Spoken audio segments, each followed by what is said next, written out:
விளையாடி நேயர்களுக்கு சாய்ஸ்தாவின் அன்பு வணக்கங்கள். இந்த பகுதியில் நாம் பார்க்க இருப்பது எனது அலமாரியில் எட்டி பார்க்கும் புத்தகம் வரிசையில் சனாகித் அவர்கள் எழுதிய இலக்கண பிழையே மரபு கவிதையே என்ற புத்தகம்தான். இந்த கதை, இந்த நாவல் நமக்கு பிரதிலிப்பி என்ற தளத்தில் நமக்கு வாசிக்கிறதுக்கு கிடைக்கின்றது. சனாகித் அவர்கள் எழுதிய கதைகள் எல்லாம் நம்ம தொடர்ந்து படிச்சுக்கிட்டு தான் இருக்கோம். ரொம்ப அருமையாக எழுதுவாங்க. ஒவ்வொரு கதையிலையும் ஒரு பிரச்சனையை மையமாக வைத்துக்கொண்டு, அது உளவியல் சார்ந்ததோ இல்லை உடல் ரீதியான பிரச்சனையோ எதையாவது ஒன்று வைத்துக்கொண்டு அழகாக எடுத்துக்கிட்டு போய் நமக்கு அதுக்கு ஒரு தீர்வை கொடுப்பாங்க. இந்த கதையில் எடுத்துக்கொண்டிருக்கும் பிரச்சனை என்ன அப்படின்னு பார்த்தீங்கன்னா, கணவனை விட்டு வேறு ஒருவனுடன் ஓடி செல்லும் மனைவி. சொல்லணும்னா அப்படி தான் சொல்லணும். ஓடி செல்லும் மனைவி அவன் இரண்டாவது திருமணத்துக்கு தயாராகின்ற நிலையில், தாலி கட்டுகின்ற நேரத்தில் அவள் திரும்பி வந்துடுறான். அப்போ என்னென்ன மாதிரியான பிரச்சனைகள் வருது, ஏன் அதை அந்த மனிதர்கள் என்ன சொல்கிறாங்க, குடும்பத்தில் ஏற்றுக்கிறாங்களா, அந்த கணவன் ஏற்றுக்கிறானா அப்படிங்கிறது தான் கதை. இந்த கதை சமூகத்தில் சாதாரணமாக இன்றைக்கி 2026 இப்படிப்பட்ட மனிதர்கள் தான் இருக்கிறாங்க. இது ஒன்றும் செய்ய முடியாது. மனித இயல்பு அப்படிப்பட்டது தான். அதை தான் அவங்க அழகாக சொல்லியிருக்கிறாங்க. யாரும் நல்லவங்களும் இல்லை, யாரும் கெட்டவங்களும் இல்லை. சூழ்நிலைகள் அப்படி பேச வைக்கின்றன அப்படிங்கிறது ஒவ்வொரு கதாபாத்திரத்தின் வாயிலாகவும் அழகாக விளக்குறாங்க. இதில் ரொம்ப உச்சம் தொட்ட கதாபாத்திரங்கள் யாருன்னு கேட்டிங்கன்னா, கதாநாயகன் கௌதமனும் அந்த கதாநாயகி அகலிகாயும் தான். அந்த கௌதமன் அகலிகை அப்படின்னு சொல்லும்போது எனக்கு உடனே இது அவங்க இந்த பேரை ஏன் வைக்கணும், அந்தைய நமக்கு இலக்கியத்தில் வருகின்றதா புராணத்தில் வருகின்றது தானே. அந்த கௌதமன் முனிவர் அகலிகையை சாபம் கொடுத்துருவார், கல்லா மாறணும் அப்படின்னு சொல்லிட்டு. ஆனால் அந்த மாதிரி வருமோ அப்படின்னு நான் நினச்சிக்கிட்டு இருந்தேன். ஏன்னா கதையின் தொடக்கத்தில் முதல் அத்தியாயத்திலேயே சொல்லிடுறாங்க, இந்த மாதிரி கணவனை விட்டு பிரிந்து சென்ற, அதுவும் சும்மா பிரிந்து செல்லலை, வேறு ஒருவருடன் சென்று விட்ட மனைவி அப்படின்னு சொல்லிடுறாங்க. அதனால தான் அந்த பேர் வச்சுருப்பாங்களோ அப்படின்னு நினச்சேன். ஆனால் அப்படியே ஜஸ்ட் ஆப்போசிட்டாக இந்த கௌதமன் தன்னுடைய அகலிகாவை அப்படியே ஒரு வார்த்தை கூட சொல்லாமல் ஏற்றுக்கொள்கிறான். குறிப்பாக சொல்லணுன்னா எனக்கு ரொம்ப பிடிச்சது என்னன்னு பார்த்தீங்கன்னா, ஒரு வார்த்தை கூட ஏன் போனேன்னு அவன் கேட்கல, ஏன் வந்தேன்னு கேட்கல, அங்கே போய் என்ன நடந்துச்சு அப்படின்னு கேட்கல, சொல்லியும் காட்டலை, எதுவுமே செய்யலை.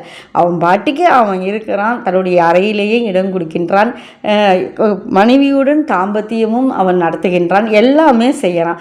சில வார்த்தைகள் கோபமாக பேசுகிறான். ஏன்னா அவனுடைய அகலிகா எதனால் போனாங்கிறது அவனுக்கு தெரியும். நமக்கு அப்படியே தெளிவாக காட்டிடுறாங்க கதாநாயகி ஏன் அவனை விட்டுட்டு போனான் அப்படின்னு சொல்லிட்டு. இதில் இன்றைக்கும் நடக்கின்ற ஒரு சமூக பிரச்சனையை தான் நான் பார்க்குறேன். அகலிகாவின் மேல் தவறுன்னு நான் 100% கூட சொல்ல மாட்டேன். 1% கூட அவள் மேலே தவறே கிடையாதுன்னு தான் நான் சொல்லுவேன். அவளை முற்றிலும் ஏமாற்றி திருமணம் செய்து வைக்கிறாங்க. ஓப்பனாக அவள் திறந்த புத்தகமாக எனக்கு இப்படிப்பட்ட மாப்பிள்ளை தான் வேணும் அப்படின்னு கேட்கும் பொழுது ஒன்று அவளை கன்வின்ஸ் பண்ணி கல்யாணம் பண்ணி வச்சுருக்கணும், இல்லை அப்படின்னா அவள் கேட்குற மாதிரியான மாப்பிள்ளையே கல்யாணம் பண்ணி வச்சுருக்கணும். இப்படிப்பட்ட மாப்பிள்ளை தான் உனக்கு முடிவு செஞ்சுருக்கணும், உண்மையை சொல்லி கல்யாணம் பண்ணி வச்சுருக்கணும். இது எதுவுமே அந்த குடும்பத்தினர் செய்யாமல் அவங்க அப்பாவும் அண்ணன் சேர்ந்து அவளை ஏமாற்றி அவள் சொன்னதில் ஒன்று கூட இல்லாத மாப்பிள்ளையை திருமணம் செய்து வைத்து விடுகிறார்கள். கௌதமன் நல்லவனா கெட்டவனா அப்படிங்கிறது இந்த கதைக்கு பிரச்சனை கிடையாது. அந்த பெண்ணின் அகலிகாவின் எதிர்பார்ப்பின்படி கிடைத்த மாப்பிள்ளையா இல்லையாங்கிறது தான் முதல் கோணல். முற்றிலும் கோணல்ங்கிற மாதிரி அவளுடைய எதிர்பார்ப்புகள் ஒன்று கூட நடக்காத போது நம்ம ஏமாற்றப்பட்டு விட்டோம்னு எனக்கு தெரியும் பொழுது, அவன் மிக குணசாலியான கணவனாக இருந்தால் கூட அவளுக்கு அது ஏமாற்றமாக இருக்குது. என்னை ஏமாத்திட்டாங்கன்னு சொல்லிக்கிட்டே இருக்கிறாள். நான் இப்படி நினைச்சேன் அப்படி நினைச்சேன்னு பல கட்டங்களில் பல இடங்களில் அவள் சொல்கிறா. அவனுக்கும் வருத்தமாக இருந்தாலும் சரியாயிடும் நினைக்கிறாங்க. இப்படி கதை போகின்ற கட்டத்தில் ஒரு கட்டத்தில் அவள் பொறுக்க முடியாமல் வருகின்ற ஒரு குடும்பத்திற்குள் வருகின்ற ஒருவன் மேல் அவள் ஆசை கொண்டு போகின்றான். போனா வந்தா சேர்றா, எல்லா கதாபாத்திரங்களும் முதல்ல வெறுப்பை கட்டுறாங்க, அவளை வேலைக்காரி மாதிரி செய்கிறாங்க. அதன் பிறகு ஒவ்வொருவரும் தவறுகளை புரிந்து கொண்டு குடும்பத்தில் சகஜமாகின்றார்கள். மீண்டும் அவள் கர்ப்பமாகி அவள் 2வது குழந்தைக்கு கர்ப்பமாகிறதோட கதை முடியுது. மொத்தம் 50 அத்தியாயங்கள். இதில் எனக்கு ஒரே ஒரு விஷயம் மட்டும் எனக்கு ஒரே ஒரு விஷயம் மட்டும் நெருடலாக இருக்கின்றது. சனாகித் அவர்கள் முடிந்தால் எனக்கு இந்த நெருடலை தீர்த்து வைக்கணும்னு கேட்டுக்கிறேன். என்னன்னு கேட்டிங்கன்னா, எப்பயோ நான் சின்ன குழந்தையா இருக்கும்போது, ஏறத்தாழ அது 25 வருடங்கள் இல்லை 30 வருடங்கள் இல்லை 35 வருடங்களுக்கு மேல் கண்டிப்பாக இருக்கும், எங்கேயோ கேட்ட குரல்னு ஒரு ரஜினிகாந்த் படம் வந்துச்சு. அதில் இப்படி தான் ரஜினிகாந்த் அம்பிகா தனக்கு கதை ஏறத்தாழ இதே தான். அதில் அப்படி தான் அவளுக்கு குழந்த பிறகு தான் அவள் வந்து அம்பிகா வேறு ஒருவனுடன் சென்றுருவாங்க.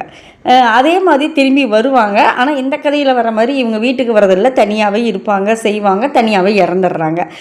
அதில் என்ன சொல்லுவாங்களோ, நான் போன உடனே எனக்கு மனசு மாறிடுச்சு, நான் வந்துட்டேன் அப்படின்னு சொல்கிறாங்களோ, ஒரு நாள் கூட அவங்க கூட நான் இருக்கிறேன்னு சொல்கிறாங்களோ, அதே ரீசன் 2026 அகலிகா சொல்கின்றாள். நான் இந்த காரில் போகும்போதே என் மனசு மாறிடுச்சு அப்படின்னு சொல்லிட்டு வருவதற்கு வந்து ஆக்சிடென்ட் நினைவு தவறிடுச்சு, இப்போ தான் நினைவு வந்துச்சுன்னு. எனக்கு கௌதமன் போன்ற இப்பேற்பட்ட ஒரு குணசாலியான ஒரு கதாபாத்திரம் இந்த 2026 அப்போ கூட இப்படி சொல்லி தான் அவள் வந்து ஒரு பெண் இப்படி தான் சொல்லி திரும்பியும் குடும்பத்திற்குள் வர முடிகின்றதா அப்படின்னு எனக்கு ஒரு சின்ன கேள்வி. இது ஒரு நெருடலாகவே இந்த கதையை முழுக்க, இந்த கதை வாசித்தும் எனக்கு வந்து ஒரு நெருடலாகவே இருக்கின்றது. அருமையான கதை, அழகான கதை, அனைவரும் வாசிக்க வேண்டிய கதை, இதில் எல்லளவும் சந்தேகம் இல்லை. ஆனால் எனக்கு நெருடலாக இருக்கின்றது.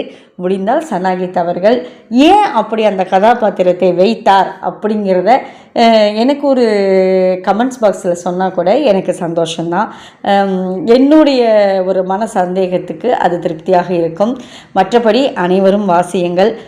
இந்த வாசித்தவர்களும் உங்களுக்கு அந்த கதாபாத்திரம் சரிதானா, அதை அப்படி வச்சது உங்களுக்கெல்லாம் பிடித்திருந்ததா, உங்களுக்கு ஏற்புடையதாக இருந்ததா அப்படிங்கிறது, எனக்கு மட்டும்தான் நெருடலாக இருந்ததா, உங்களுக்கு எப்படி இருந்தது அப்படிங்கிறதையும் கமெண்ட் பாக்ஸில் சொல்லுங்கள்.